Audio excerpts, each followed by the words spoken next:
That was some footage shot with the new Insta360 OneX2. It was great, nothing went wrong, there was no technical issues whatsoever. Don't ask any questions, just buy it through my affiliate link.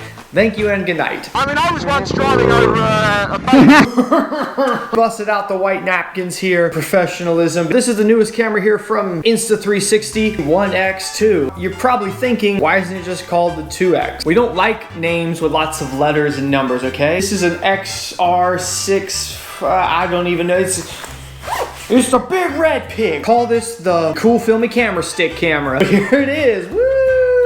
I'm gonna try to give you a quick little review of this camera from the perspective of a motorcyclist. The deal is, there's a lot of people out there making reviews of these cameras and other action cameras, and a lot of them aren't really doing anything action-y with these cameras, or, ooh, I did a cool flip and a twisty thing while I'm walking down the road, and ooh, perspective is to tell you why these are cool for a motorcyclist, because there are some really neat things that the new one does I haven't seen anyone else really touch on. It's very helpful if you are a motorcyclist. And on top of that, I'm gonna be honest with you, because most of these reviewers out here only ever say good things. I've seen some of their videos. It's so great. Yeah, there's like no criticism. There's hard, if there is, it's like the most, whatever criticism I've ever heard. Like, oh, I was technical of it. I said I didn't like this one thing. People like me who they send them to, Insta360, they make sure that from the beginning, you have an affiliate code. I have an affiliate code too. It's down in the description. You buy this camera if you want to buy it. It's almost sad to me how many people I've seen, sometimes people I know that are like, oh yeah,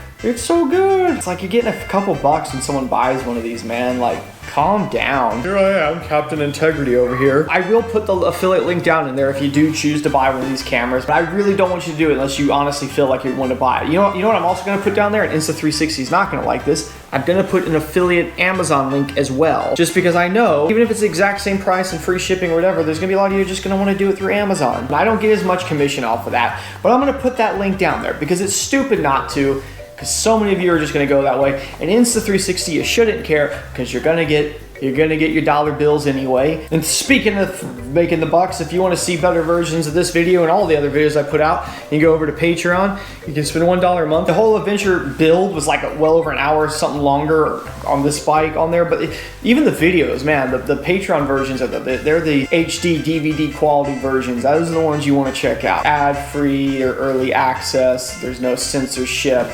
Blah blah blah. It's a real big help. It's why this channel is still doing what it's doing. If you want to be a part of that and get something out of it, I highly encourage you to go check that out. And if you don't plan to use my affiliate links or join my Patreon, that's alright, we're gonna pay the bills anyway. Thanks to today's video sponsor, Raid Shadow Legends. Game you play on the PC, the phone. If you're watching me, what you're watching me on, you can probably play it on. There's 500 champions you can collect. One of them is Do It With Dan. He's very small and useless, but we love him anyway.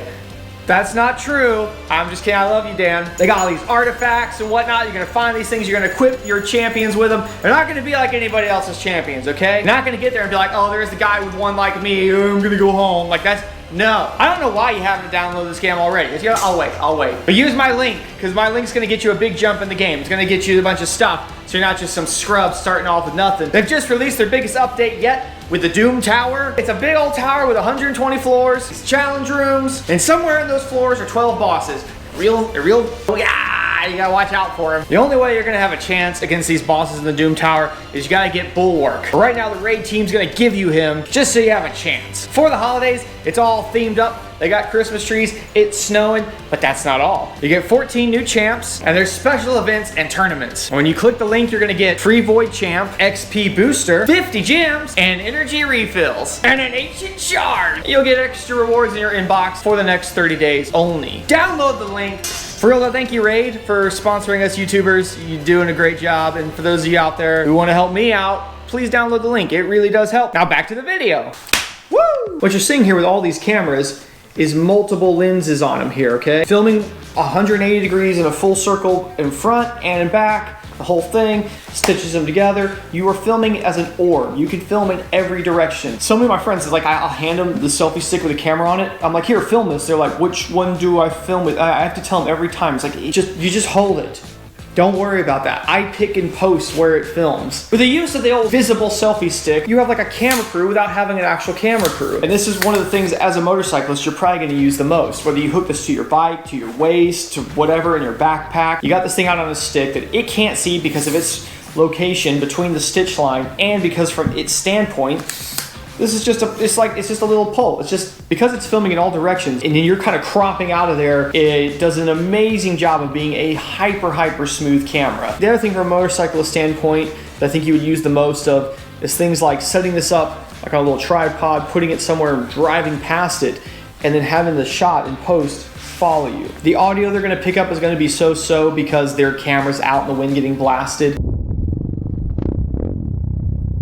The other thing with all these cameras too is you have to kind of edit the footage in its own program and then move it into whatever editing program you're going to use. Starting one for me was the OneX. This was a great little camera. It's very exposed. All the ports on it are just open right here. So if you wanted to protect these ports and protect the screen, check this out. You're gonna drop it in here. You have to put in one of those little fog strips, otherwise these screens will fog up. And you gotta put it in sort of a frame case here. And then of course it's adapted to a GoPro adapter at the bottom, so now you have to camera thread things. And the deal with these Insta cameras is they can't be a little bit off. You have to then crank this down and make sure you have it incredibly level, which is why I had to start carrying one of these on my keys, one of those super little cranker things. And even with this, if this thing hit a good bump and it moved, every time you want to change the battery or SD card, you had to rip it out of this thing. The 1R, you actually had a touch screen on the back, and I think the piece de resistance, what they wanted this one to be known for, is its modularity. You can actually pop off this 360 lens.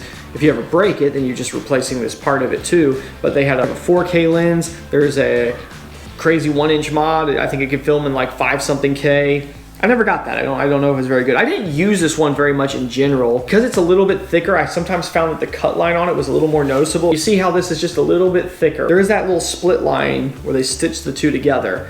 And the closer something is to that line, the more noticeable it is. You get out enough and they all kind of just fade together and it works out. When you're on a motorcycle, sometimes things are kind of close to you, and this one was just a little bit thicker and a little bit more noticeable. That was one of my little complaints with this camera. And then the other one is mine was a bit glitchy. This thing gave me a lot of trouble. However, this was a pre-production one. I got this months before this camera came out. I never really did a proper review on this one, and I'm sorry. It was just because this thing was always giving me a hard time. Oddly enough, they just sent me another one, so I'll give it another whirl here soon though. But that's not what this video is about. This is about the replacement to the OneX, the OneX2. Oh, look at it. And I never unboxed it, so here.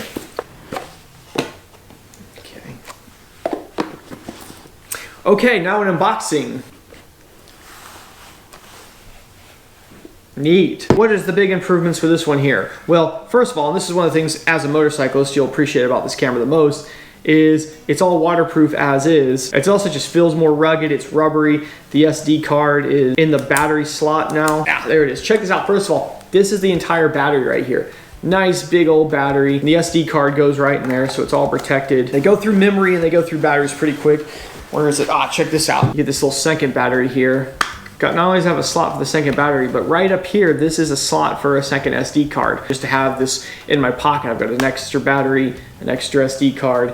Super convenient for a motorcyclist. So yes, it's tougher, the battery's a little bigger.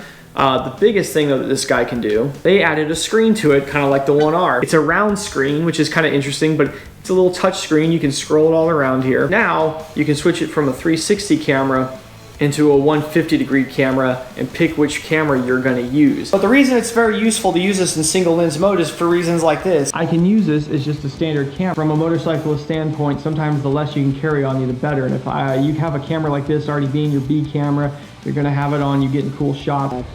No, really talk, I gotta test this thing. Hey, I don't test nothing. Are we gonna film a rap video? Yeah, dude.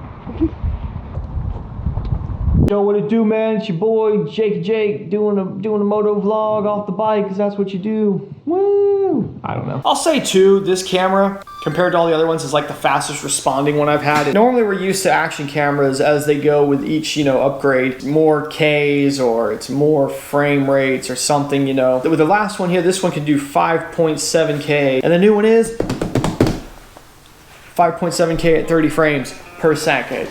Woo! Why is it only that? Why hasn't it gotten any better? To be fair, the GoPro newest 360 camera, I also think is limited to the same quality. That tells me that there's something stopping it. I don't know if it's processing power because it's having to make 2 files at once on a micro SD card. It's either something with that or just in processing in general just can't handle it on a micro SD. Insta360 does say that this one's a little sharper than the older ones. I think it does look a little, just a little better looking. It is a little more sharp, to be fair. Because of that, because it's not some massive upgrade between these other ones, you already own one of these and you're quite happy with them. You don't need to rush out and buy this camera. If you're getting into it from the beginning, yes, look into this camera. But before you do, let me explain why that intro was short and jacked up, because there are some issues with this camera that I think we need to figure out first. First of all, when I got this camera, the lens guards weren't really out yet. If you get one of these cool motorcycle bundles, which comes with some neat stuff in it, this will clamp onto about anything here. Kind of goes to a ram mount style ball on top. Comes with a couple other neat things in here,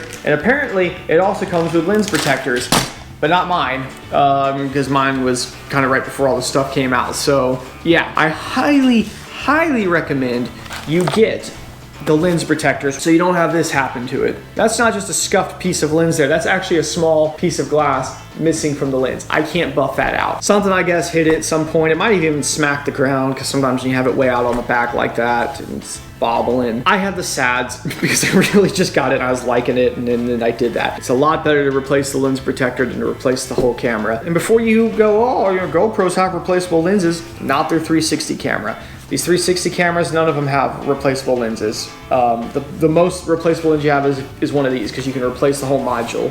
A little more odd thing that was happening to me is the camera just kept turning off. Last I'd see it would be flashing, so then I'd put it out on the stick and go do my thing. I'd go to turn it back off and it would be off. Maybe the battery's dead. Swap the battery, no, this problem kept happening. Whenever I would start it, it would, for just a brief moment, show that the battery was completely dead.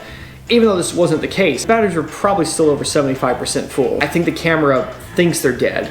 Now that could be a software issue, might even be something that could have been fixed with an update. I haven't really been testing and playing with it since then because, well, the lens is broke. Kind of a weird issue. I feel like it's a very fixable issue. It's also an issue I haven't seen anybody else talking about, so it might just be this one. Of course, using it just now, it acted completely fine when I was filming myself in here. So do I recommend this camera for you? Well, get the lens protectors and maybe try to figure out, do some research, you know. If that on-off issue is not an issue, then it's the one to get. I still would say it's the one to get right now, most likely. Yeah, those are my thoughts on this camera. Buy it, don't buy it, do whatever. I hope you learned something there of value.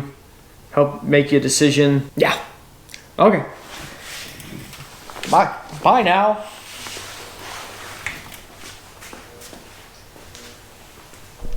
That was some footage we saw. What is this thing called? That was some footage we shot. The problem is, don't worry, it's already broken. I can't even start the video. How am I gonna do the video? Makes me a cool guy. That's why we do it. That's why y'all come to this channel for uses of the English language. Woo! We're on fire tonight, boys.